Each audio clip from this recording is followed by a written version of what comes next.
Hello, this is Dwayne Kovrig and introducing you to the Lead 645 Ethical Leadership and Organizational Integrity course for the summer of 2019. And what I'm going to do in this video is walk you through the syllabus for this course so that you can organize it. And for those who are still considering whether to register, you can use this to decide whether this course is going to meet your needs. I will put up in the syllabus, I put it up on the course schedule. I'll also add this introductory video here, but I have already produced one invitation video outlining the basics of the course in 6 minutes.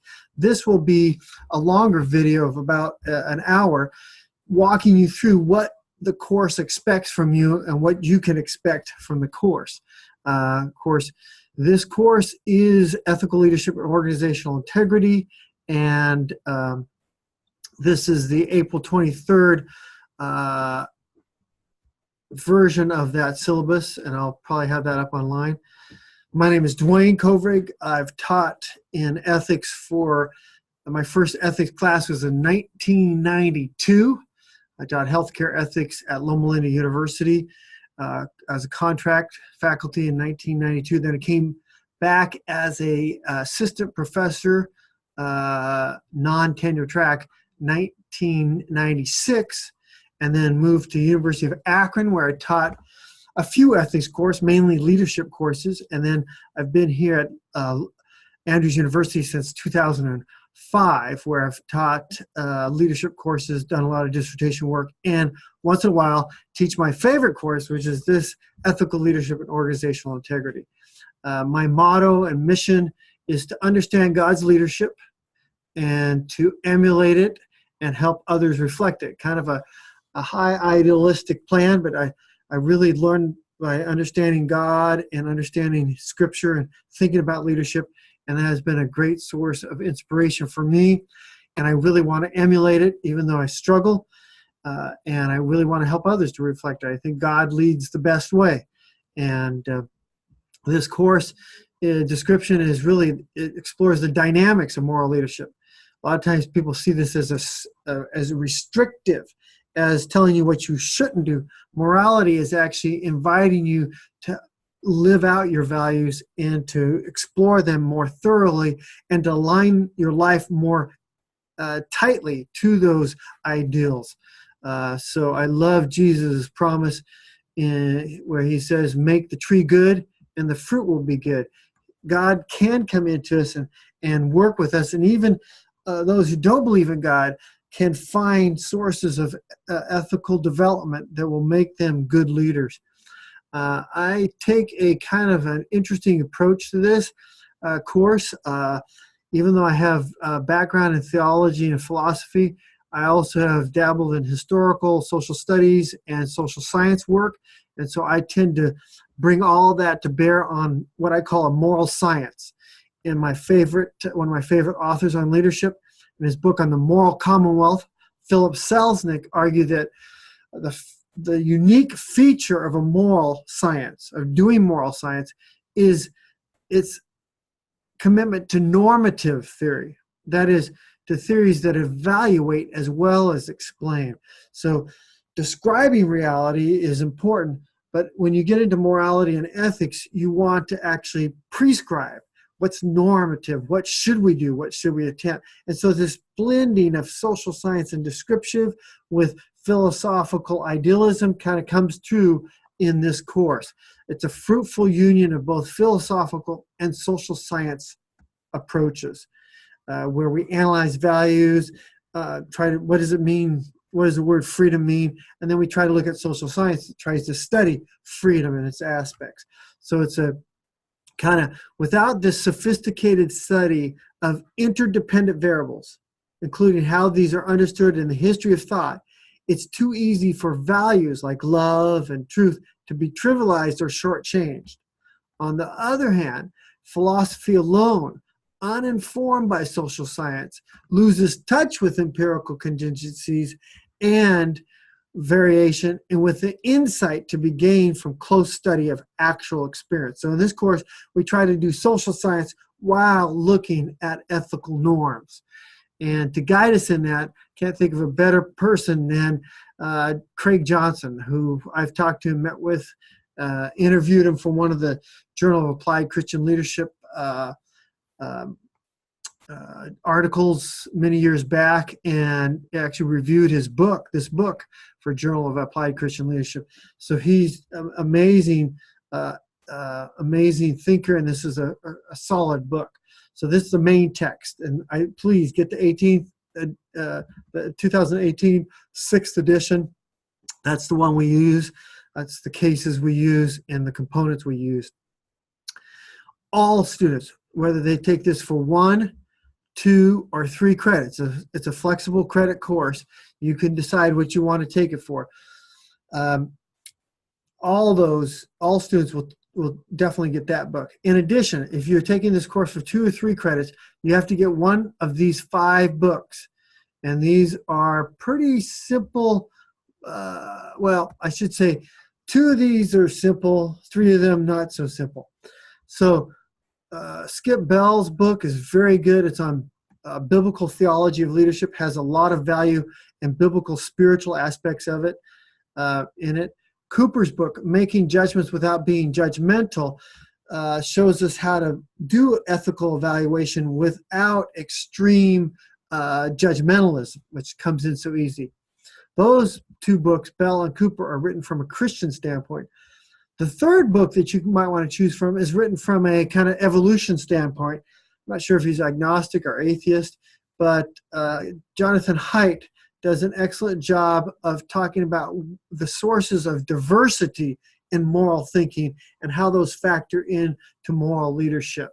In addition, another recent book out, Ethical Leadership Primer by McManus et al., is a very well done book with lots of theory. It's probably the most academic book of these 5. And then finally, Sheen's book on humble inquiry, the gentle art of asking instead of telling.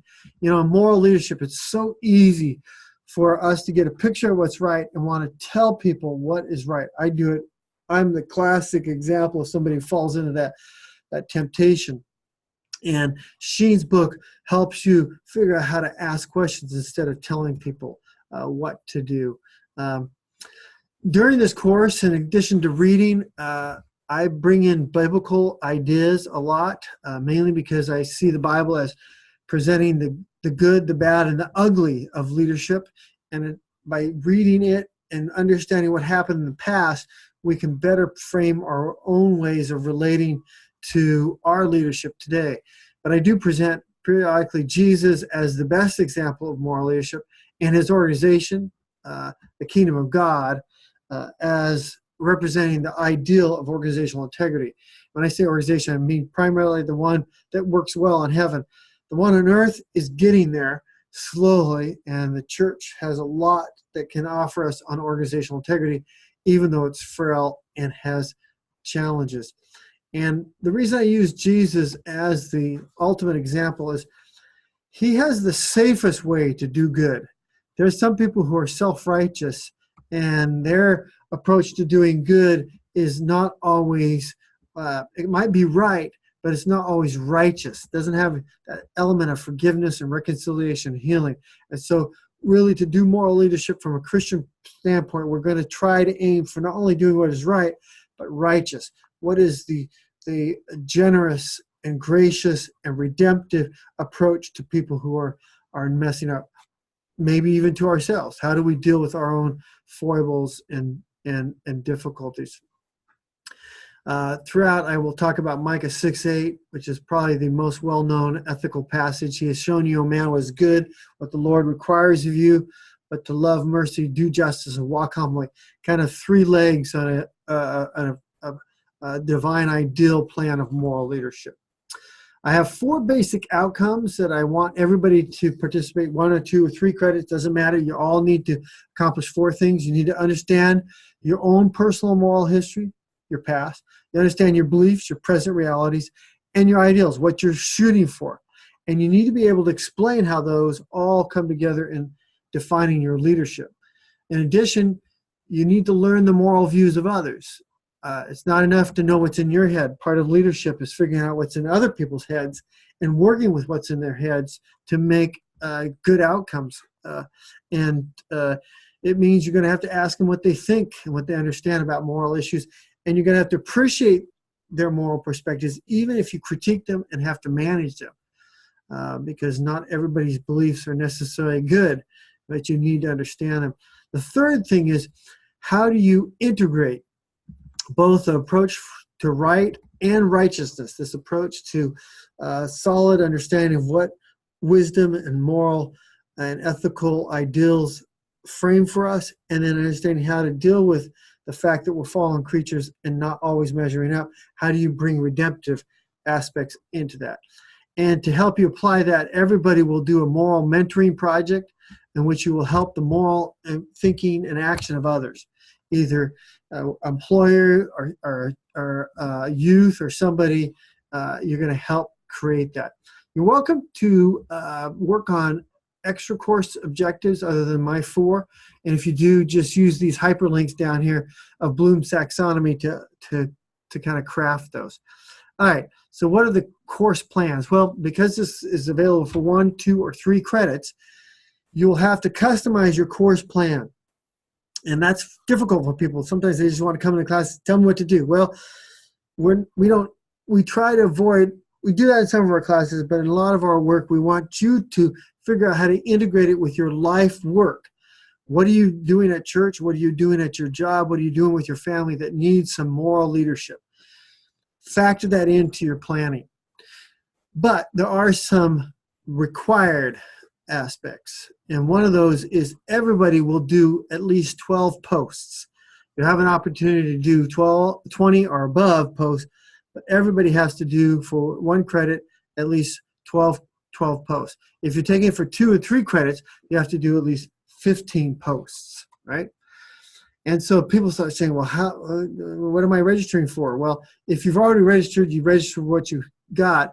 Then if you register for 1 credit, you're saying you're going to commit to about 60 hours this summer. That's federal mandates. What they do is they basically 1 credit, semester credits, 15 hours meeting with faculty, and 40 to 45 outside of class preparing for it. So it's 60 hours altogether. 2 credits are 120 hours, give or take, and that's 480 points. And if you take them for 3 credits, the full experience, then you're talking about 180 hours, which is at least 15 hours a week. So you're talking about serious time commitment. So figure out what you register for. If you need to change registration, just check with Heck Marie and she can help you change it. Because it's customizable, you're going to have to take the first couple of weeks to figure out exactly what you're doing. All right? And so the first post is generic. You just post up an introduction, tell a little bit about your moral history, and select some topics you would like to see our class discuss. And then in the next week after that, we're going to meet by Zoom and try to plan together the overlap of your interests and other people's interests to form the overall course plan for the semester. So if you go to page 5, one of the first things you have to do is you will have to select from among, I give people 35 different choices that you can select from that we could put in the course. And I want you to rank those by a scale of 1 being, not that important to you, 5, high priority for you. Put a number in there, and then you're going to post this during your first post. So just cut and paste this page and put it in your first post, which is May 21st. And this will help me plan the rest of the semester, right? So that's your first post. And I've planned out the first couple of weeks so that we can get going without worrying about what people chose. So the first post is due May 21st. So starting in May, starting even now in April, you need to read the syllabus, order the books, read over my teacher bio, learn a little bit about me, watch the introductory video that I'm doing. This is the introductory video I'm doing right now, and then write your moral history. That all goes in your first post.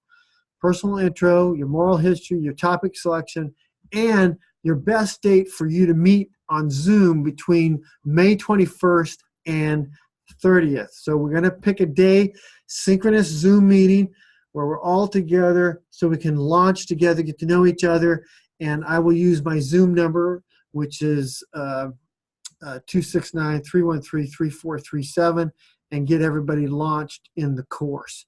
So, and then that week sometime you're going to post your final plan, which is a draft plan, and we'll tweak it a little bit. And then the following week, everybody will do this one as well. That's post number 3.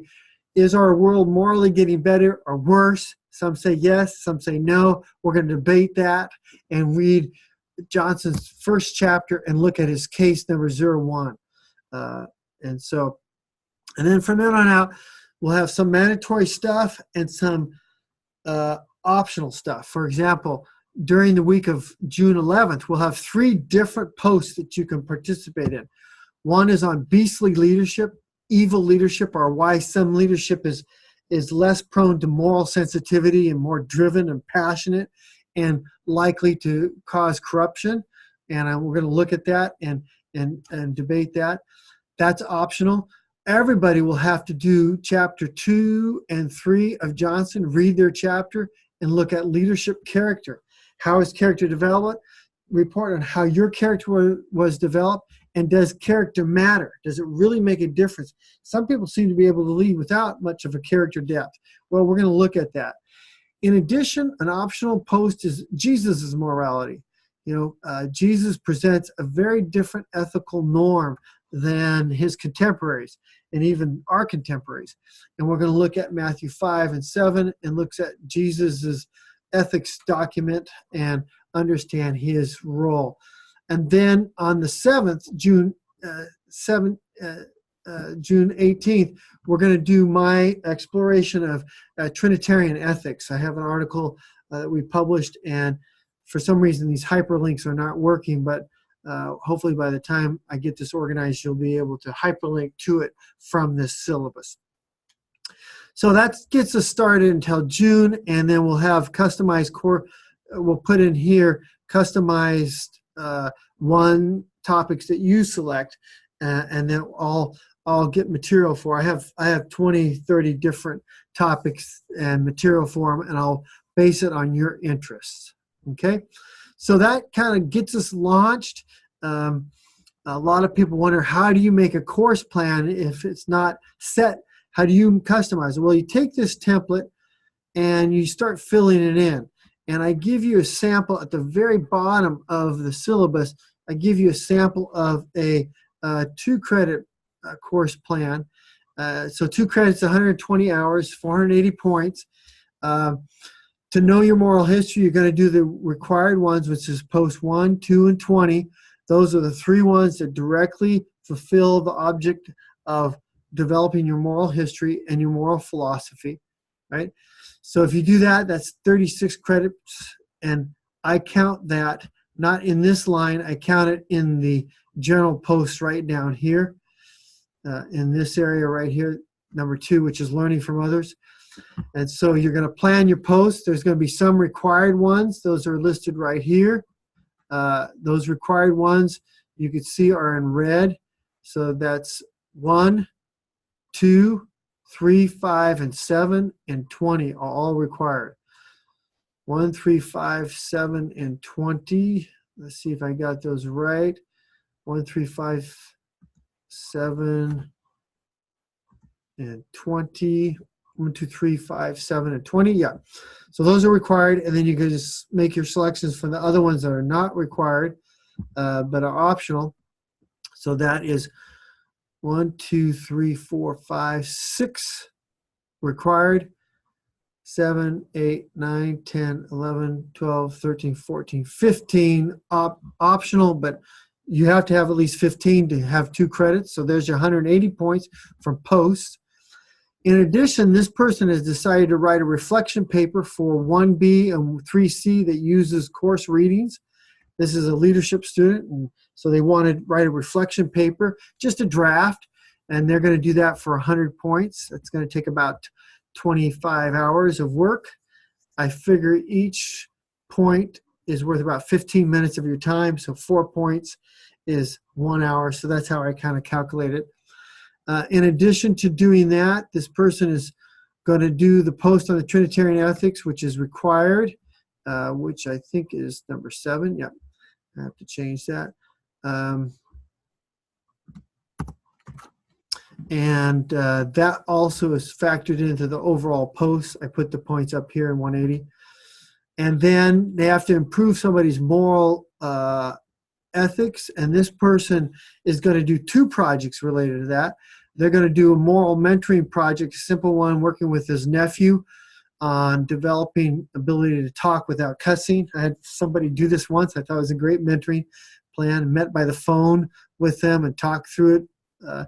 And so by the time you find resources and write things up and then develop a strategy and meet with them regularly and then write it up at the end of the process, that's about that'll be about 12 hours of work, 50 points for that.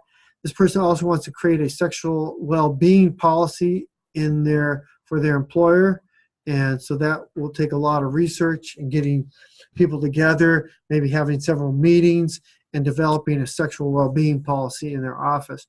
And that will be about 15, 20 hours, so about 70 points. In addition, everybody will keep a work log. And that's where you put down the date you worked on something related to this course, put down how much time and what you did. For example, the first thing you're going to do is probably take you an hour and a half just to read the syllabus, another hour to listen to the introductory video, and that will take you 2.7 hours right there. So just keep a log, and that log will be your date, your time, your activity, and your objective. Just put it on a little piece of Word document or a spreadsheet would work. Keep track of it. You're going to turn that in at the end of the semester. I want to see your activity and your work. It keeps you on task, and that's 20 points. So the total is 480. So there's a sample course plan if you're looking for stuff. And once again, if you have some questions, like this person has decided to do a book review on their second book, not only incorporate it into their post, but also put it in a book review. Cooper's book is really simple, so it'll take you 6 hours or so to read the components. It's really short chapters, and take notes. That'll take you another couple hours, and then to write the paper, and that'll take another 4 or 5 hours, and so 60 credits for that. So you can see this is their plan, and they're going to work their plan. Now, if you'd like, I've seen people do it really simple, do the required posts and do one large project, just a moral mentoring project that is an office-based one. That can be a lot of it too. Most people in leadership program will do a reflection paper as well. Now, if you feel like there's a lot of work, it is. Remember, 120 hours is a lot of hours. So I think you can get a lot done in 120 hours. Class time, list of my lectures will be anywhere from 20 to 20 minutes to an hour, hour and a half at the most. So that'll take you a little while, and then reading for the first post and then posting and reading other people's posts. It definitely involves 10 hours a week if you're planning to do 120 hours this summer. All right, so that's the basic outline of what a course plan looks like and some of the ideas we have for the course. And if you have any questions, feel free to call me, and I look forward to seeing you online. And hopefully this provides you a fairly effective explanation of what the course is about. And so if you have questions, do I take 1 or 2 or 3 credits? Once again, it's about figuring out what you want to accomplish. If you're going to do a reflection paper, I would say definitely 2 credits, because I definitely require people to dialogue. Moral development is so much improved by hearing what other people think. You're not trapped in your own moral mindset. You end up hearing others, and dialogue is so important for this course, and that's why I make mandatory at least 12 posts for the 1 credits and 15 posts for the 2 credit and 3 credit people. I want you to get that dialogue to enrich your abilities. I hope that's useful for you, and I hope it gives you an explanation of what the course covers and what is involved. If you have any questions, please contact me. Thank you very much.